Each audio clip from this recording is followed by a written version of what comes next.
Мен аздап таксовать етіп ақша тауып келейін, деді Нұрлан дастархан басынан жаймен көтеріліп. Екеуміздің тойымызға елден біраз қарызға ақша алып едім, соларды қайтару керек. Енді күн түндемей жұмыс істеу керек. Әлі-ақ бәрін жасаймын. Үйде жайда болады жаным. Жақсы, тек басқа жаққа бұрылып кетпесең болғаны, деді әйелі күлімсіреп. Ондай жаман әдеттеріңді енді қоятын шығарсың. Қойшы, қайдағы жоқтын айтпай, деді ол ашуланып. Біліп қой, мен еркекпін, қайда барам, қалай тұрам, өзім білем, еш уақытта есеп бермеймін. Неменеге ашуланасың? Еркек екеніңді онсыз да білемін, бірақ енді менің заңды күйеуімсің ғой. Мен сені қызғанамын. Кімнен? Аналардан. Аналарың кім? Оны өзің де білесің ғой. Қоясың бенді жоқ па? Жігіттің түрі бұзылып, лезде-ақ қара сұрланып шыға келді. Қабағы түсіп, тұнжырай қалған әйелі одан әрі ләм-лим деп тіл қатпастан теріс бұрылып кетті. Әй, сен қайдағы жоқты айтып, былжырай берме. Білдің бе? Енді бір рет осындай әңгіме шығарасың, менен жақсылық күтпе. Әй, естіп тұрсың ба? Деді жігіт езеуреп. Мен сені білемін ғой, деді әйелі ақырын ғана. Нұрлан ештеңе естімегендей есікті тарс еткізіп жапты да ашуланып шығып кетті. Есік алдында тұрған машинасын от алдырды да ызылдатып ала жөнелді. Көшені айнала бере тоқтады да дүкенге бас сығып сатушы қыздан: бір жерге звондап алайыншы, деп сұрауын сұрағанмен оның жауабын күтпестен жайлап телефонның нөмірлерін тере бастады. Ашудың ізі қалмаған, көзі күлімдей әндетіп қояды. Ол мені күтеді, деді өз-өзіне риза болып. Бүгін тағы да құмарымды қандырмасам. Осы кезде ар жақтан алу деген қыздың даусы естілді. Қалың қалай? Бұл мен ғой, деді Нұрлан сыбырлай сөйлеп. Қыз мұның даусынан шошып кеткендей аз-маз үнсіз қалды да сәлден соң барып есін жиғандай: сенбісің? Деді күрсініп. Иә, мен ғой, өзіңнің Нұрланыңмын ғой. Не, танымай қалдың ба? Бай болатын шығармын. Не, жай ма? Жай, звондауға болмай ма не? Болмайды. Қойшы енді, ренжімеші, мен бәрін айтып түсіндірем. Ештеңені түсіндірудің керек жоқ. Қазір барамын, келмей-ақ қой. Саған бірдеңені айтып кетуім керек. Нені? Телефонмен айтатын нәрсе емес. Көп уақытыңды алмаймын. Жақсы. Ол тағы да бірдеңе айтуға оқтала беріп еді, қыз трубканы қоя салды. Әп бәлем, тұра тұр, әлі өзің ақ бұралқы итше бұралып келіп құшағыма жығыларсың. Көп болса тулап-тулап қоярсың. Қайда барарсың? Әлі ағандасында барып тұрар, ашынама айналасың. Мен сені жақсы білем ғой, деді де жігіт шығып жүре берді. Машинамен көше бойлап зымырап келе жатыр еді, анадайдан бір қыздың қол көтеріп тұрғанын көріп қалды да жанына тақай бере тоқтай қалды. Терезесін ашып: қайда барасыз, қарындас? Деді дауыстап. Екінші вокзал, 500 теңге, деді қыз да тақ-тақ етіп. Отырыңыз. Қыз алдыңғы есікті ашып зып беріп отырды да жігітке бұрылып: дұрыс түсіндіңіз ғой, екінші вокзал 500 теңге, деді тағы да тақ-тақ етіп. Иә, түсіндім, түсінбейтін несі бар? Қайдан білейін, кейбір таксистер айтқан жеріңе апарып тастағаннан кейін тағы да қосымша ақша сұрайды екен. Қорықпаңыз, мен сұрамаймын. Неменеге қорқамын? Қорықпаймын, тек ескертіп жатқаным ғой. Қайда кетіп барасыз? Қарағандыға. Ауылыңызға ма? Жоқ, бір дос қызымның туған күніне, бірге оқып едік. Келмесең ренжеймін деген соң амалсыздан бара жатырмын. Бір жағынан осындай басымыз бос кезде қыдырып қалайық деп, ертең тұрмысқа шыққан соң бәрі қалады ғой. Студентсіз-ау деймін. Жігіт сөйлескен болып, қыз жүзіне көз қиығын салып қояды.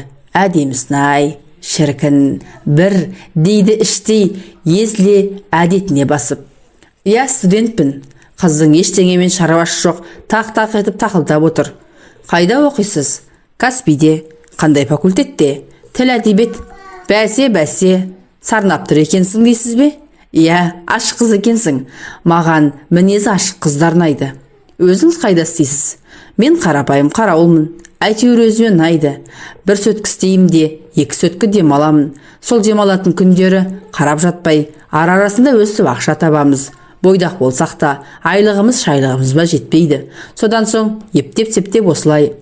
Дұрыс қой, ақша тапқаның не сайып, ешкімнен тарық болмаса да ұрлап алып жатқан жоқсыз ғой. Өмір қызық қой өзі. Иә, шынымен қызық. Жігітіңіз бар шығар. Жақсы жігіт кездеспей жүр ғой. Қыз сықылықтай күлді. Осы оңтайлы сәтті пайдаланып қалғысы келген Нұрлан сәл мойнын бұрып, жақсы жігіт кездесті деп ойламайсыз ба? Деді қулана. Қыз бәлен деп жауап қатпады. Жымия беріп, мырс етіп күліп жіберді. Айтпақшы, атыңызды сұрамаппын ғой, есіміңіз кім болады қарындас? Таныстықтың артығы бола қоймас. Нәзира, атыңыз затыңызға сай екен. Рахмет. Қыз жымиды. Менің есімім Нұрлан. О, міне келіп те қалдық, деді ол машинасын тоқтата беріп. Осы кезде неге екені белгісіз қыз қолына қалта телефонын алды. Оған көз түсіп кеткен жігіт тағы да қарап тұрмай. О, телефоныңыз қандай әдемі, нөмірін бермейсіз бе? Деді жымысқылана жымиып. Неге? Деді қыз түк түсінбегенсіп. Жай енді былай хабарласып тұрсақ. Жақсы, жазып алыңыз, деп нөмірін жаймен айта бастады. Нұрлан зып еткізіп телефонына жазып ала қойды да тексеріп көру үшін сол нөмірді басып кеп жіберді. Қыздың телефоны ән салып қоя берді. Тексеріп жатырсыз ба? Деді бойжеткен күлімсіреп. Жоға, менің де телефонымды жазып алсын деп жатқаным ғой, деді жігіт сөз тауып. Олай болса кешіріңіз, деді қыз сызыла. Қой, мен барайын, пойыздың жүретін уақытта тақап қалды. Жақсы, барып қайтыңыз, жолыңыз болсын, деді жігіт қызға қолын ұсынып. Мүмкін әлі кездесерміз. Рахмет, сау болыңыз. Қыз аяғын асыға басып жүгіре жөнелді. Жігіт артынан сұқтанып тұрып қалды. Сұлу-ақ екен, фигурасы да келісіп тұрау. Шіркін, бір көрер ме еді. Өзі де кетер емес сияқты ғой. Барып келсін, содан соң көрерміз, деді іштей күбірлеп. Ол машинасын кері бұрды да мөлдірдің жұмысына келді. Есік алдына тоқтай сала, қалта телефонмен хабарласып, сыртқа шақырып алды. Құтты болсын, деді қыз, аман саулықта сұраспастан томсырайып. Рахмет. Қалай енді? Жаман емес. Әйтеуір үлкен кісілер осы қызды аласын деген соң еш бұлтар алмадым. Бірақ сені жақсы көремін, сен ойлай беремін. Өтірік айтасың. Әнеугүні көңілімді қатты қалдырдың ғой.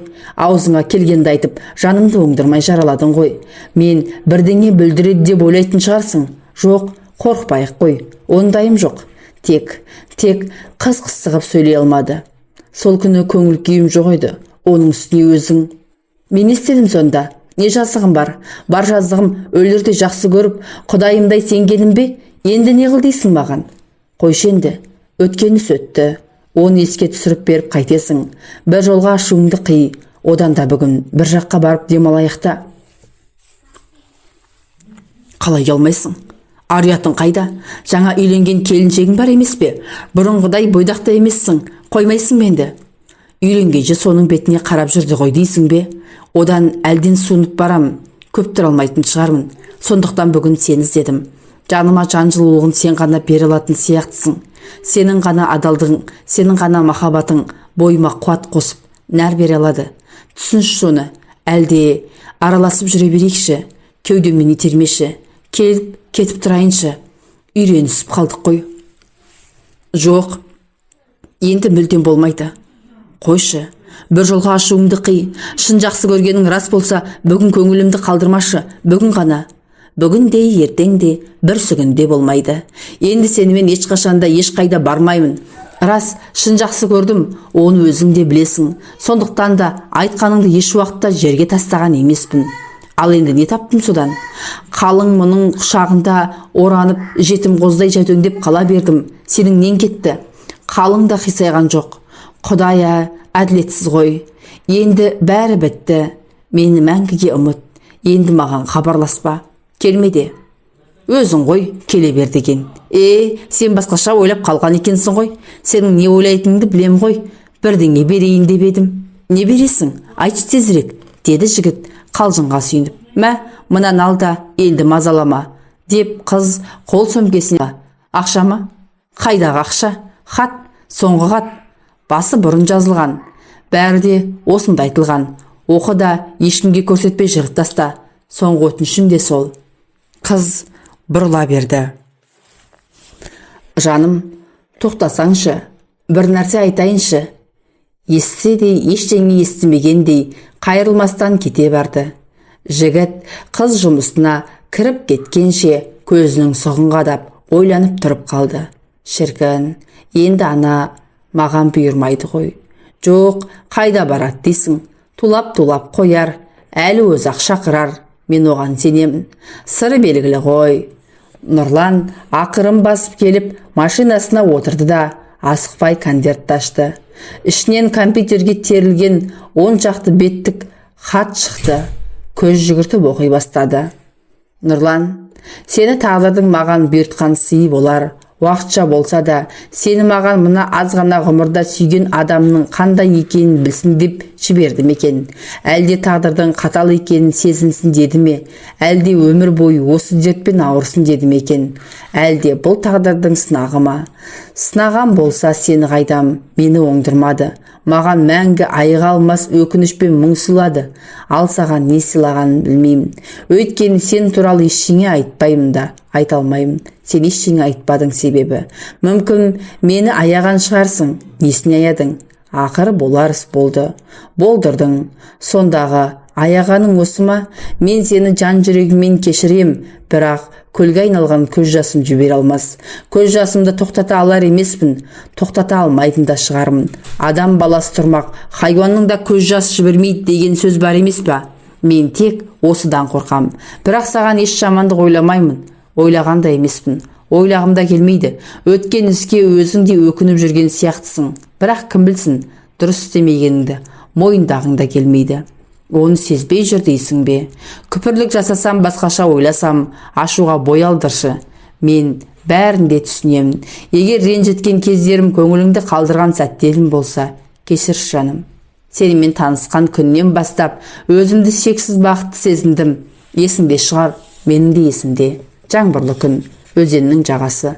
Ауылда өткен сол бір аптаны еш ұмыта алар емеспін.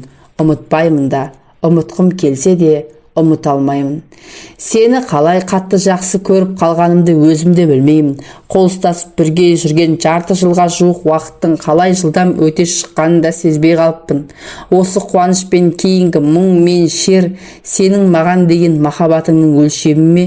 Жоқ, бұл бұнымен бітетін емес. Мен қашанда сенімен біргемін. Қайда жүрсең де мен сенің жаныңнан табыламын.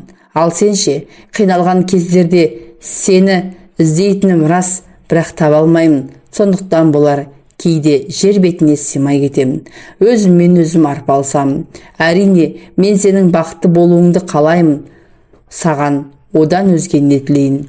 Сен ұмыт дейсің, айтшы өзің қалай ұмытам. Ол үшін сезімі жоқ, тас жүрек болуым керек қой.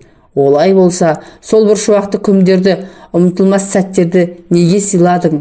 Жан жүрегіңде мәңгі сақтап ұмытпау үшін бе? Әлде сол сәулелі сәттерді ғұмыр бойы сағынып өтсін дедің бе? Жылама дейсің. Қалай жыламаймын? Дос болып қалайық дейсің. Жоқ, сен менің досым да қасымда емессің. Мәңгі ұмытылмас жұлдызды махаббатымсың. Хош деуге хақым жоқ. Менің нәзіктігім, мейірлігім, адалдығым, пәктігім сенімен бірге өткен. Басынан өткен ауыр күндердің куәсі де өзің емеспісің? Саған сондай сеніп едім. Неге сенгішпін? Қатты қиналсам, үй жағыңа барып, сені кездесе кететіндей торуылдап жүруші едім. Сен басқамен кеттің, өзгені сүйдің. Айтшы жаным, неге мұншалықты қинадың? Тағдыр маңдайыма жазғанды сүріп келем ғой. Шіркін, қайран өмір. Сені бір жан сүйсе сүйетін шығар, бірақ дәл мендей сен ешкім де сүйе алмас. Сүймеген болсаң, өзің бәрін түсіндіріп кетерсің. Шындықты айтудан несіне қорқасың? Сүйген болсаң, ішке біткен мезең қылсынды деп өлердей жалындым емес пе? Сен сүйетініңді еш дәлелдей алмадың. Кешірші жаным, мен сені шексіз сүйдім. Сен сүйетініңді дәлелдеп едің, алайда не болғанын білмедім, білмеймін. Білгім де келмейді. Зымыраған уақытай, қандай жылдам, халімді несіне сұрайсың? Ақыры қорқаудай қашып кетерсің. Жападан жалғыз жылай бердім. Бұл таусылмайтын не қылған көз жас. Қуаныштан жылаған, күліп тұрып жылаған жақсы екен. Ал өкініштен өкіріп жылағанда жұбатудың да көмегі тимейді екен. Менің бар айтқаным, не кінәм бар еді, бірақ бір күні мәңгілікке кететінді сезбейтін сияқтысың. Бәрі мені күтуде. Шынымды айтпасқа амалым қалмапты. бақытты бол. Менің бұл жазғанымды онша түсіне қоймапсың. Сенің жауабың тек қарғамашы. Тағдырдың қоспағаны шығар. Кешір алсаң кешір, қарғама. Бәріне тағдырда кінәлі екен ғой. Қорықпа, қарғамаймын. Таспен ұрғанды аспен ұр деген. Мен соны қатты ұстанамын. Дұшпанымды да қарғаған емеспін. Тек көз жасымды тия алар емеспін. Неге ғана бұлай істедің екен? Шыныңды айтпадың. Шынымен өлгенімді қаладың ба? Бәлкім сол кезде келерсің. Көз жасыңмен қорқытайын дедің бе? Сені алдағам жоқ қой. Сол кезде айттым ғой сүйем деп. Ал қазір неге түсінбейсің? Түсінбеймін. Шын бақыт тілесең, олай жасама. Мен де сол үшін жүрмін. Екеуміз қосылғанмен түк шықпайды. Сен енді нені түсінбейді екенсің? Міне, маған осыны айтшы. Мен сені мазаламаймын. Соңғы рет қоштасқаным болсын, жаным деп жүріп, алдағанымды кеш білдім. Қалай шыдармын? Бәрін айтқым келді. Тағдырымның осылай болатынын білдің бе? Соңғы кездесу 2006 жылы еді. 2006 жылдың 9 айы. Жүрегім іштей қатты қанжылап, сені қатты сағынып, ойлап отыр едім. Саған телефон шалдым, дауысыңды естідім. Алло дедің.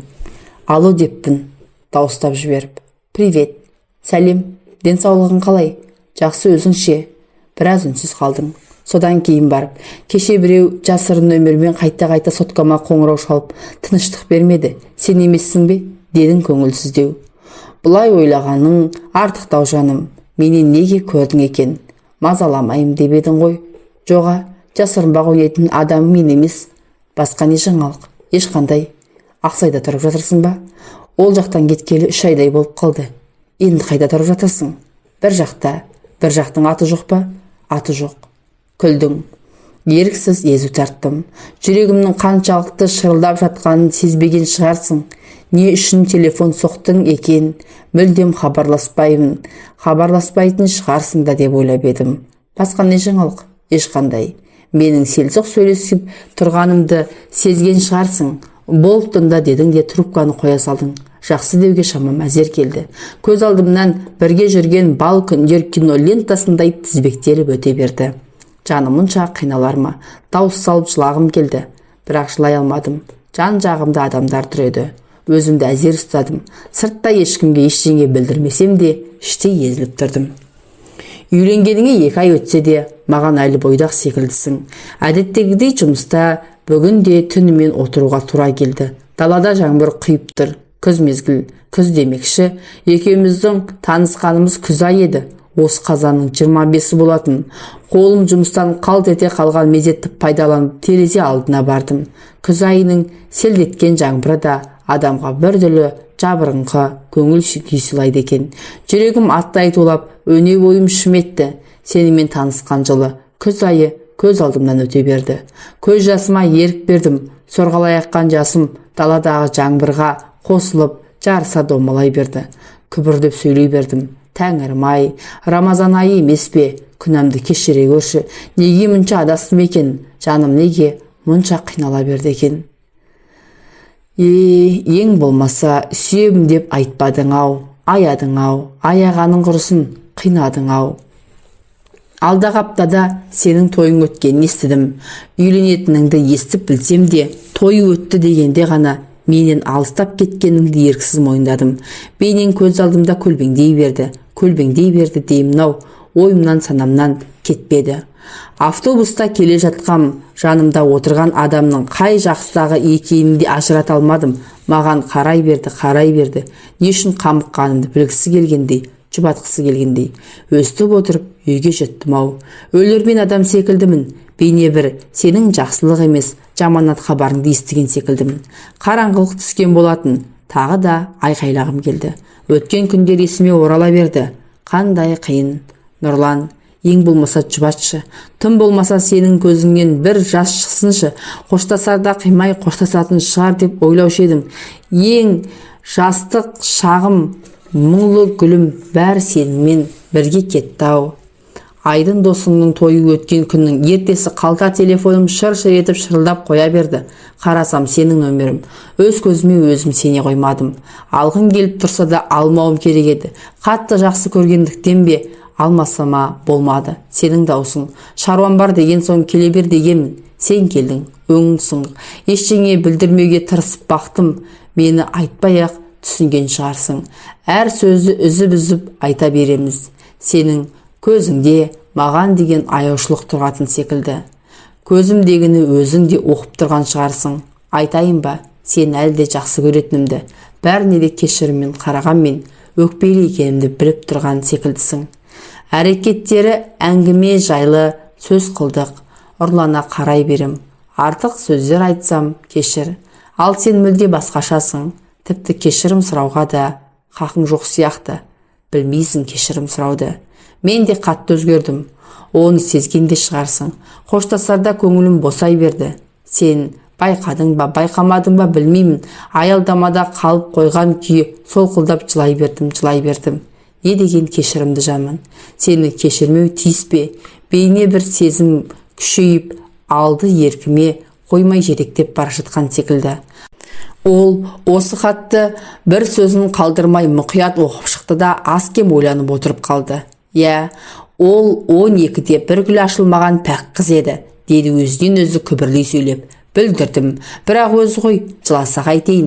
Хатты ептеп бүктеді де қайтадан конверттің ішіне салып, жол жиегіндегі арыққа лақтырып жіберді.